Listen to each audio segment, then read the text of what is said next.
क्वचित् यदि अस्ति तदन्यत्र यदस्ति तत्क्वचित्।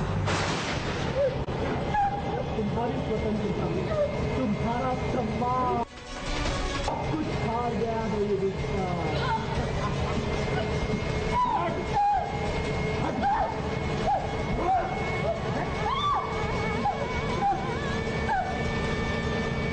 शर्मसार हुई द्रौपदी। 5 पांडवों के होते हुए भी पांचाली का भरी सभा में हुआ अपमान।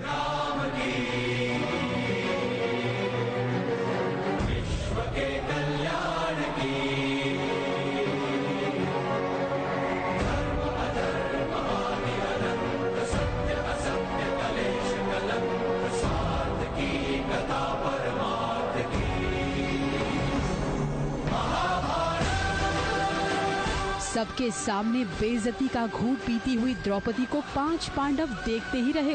चाहकर भी कोई सामने नहीं आया। वो चीखती रही, चिल्लाती रही, मदद के लिए पुकारती रही, लेकिन हाथ जोड़े खड़े उसके रखवालों ने जैसे देखकर भी सब अनदेखा कर दिया।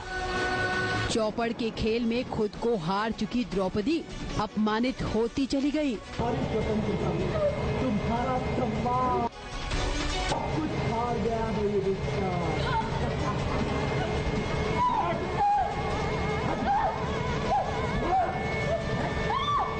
ये महाभारत का वो अध्याय है जो सदियों से ना कोई भूला है और ना ही कोई भूल पाएगा। महाभारत की कहानी द्रौपदी के अपमान की कहानी भी कही जा सकती है। ये वो अध्याय है जिसके कारण महाभारत रची गई। तुमने द्रौपदी की विवशता देखी है, अब मैं तुम्हारा विध्वंस देखूंगी। जिस देवर को अपनी भाभी का सम्मान करना चाहिए था, वही देवर उसे भरी सभा में ले आया। उसने अपनी भाभी को शर्म से तार तार कर दिया।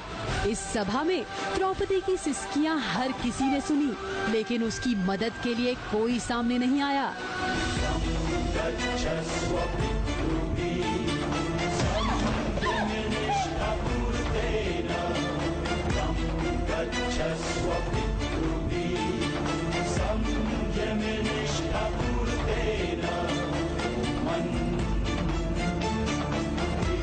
बिखरे हुए बालों के साथ रोती हुई द्रौपदी की जैसे जिंदगी ही बिखर गई थी। जब द्रौपदी के चीर हरण की बात आई, तब जाके पांडवों ने अपना मुंह खोला।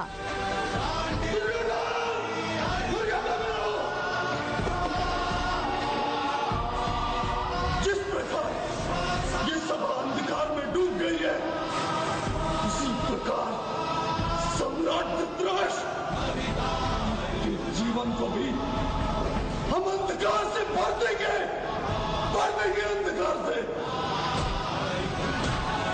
इस प्रकार की दुष्टता है दुर्योधन।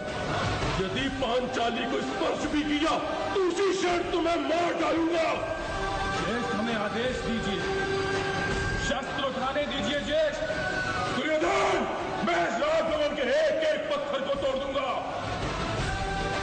ज्येष्ठ, या तो हमारे प्राण ले लो या इस दुर्योधन के प्राण लेने की आज्ञा दो। खैर कोई बात नहीं। द्रौपदी को बचाने के लिए भले ही अभी पांडव बेबस हो, लेकिन कोई आएगा जो द्रौपदी को इस मुश्किल से बाहर निकालेगा। द्रौपदी का सखा उसे इस अपमान से जरूर बचाएगा। और फिर ये अध्याय भी तो कोई नहीं भूला।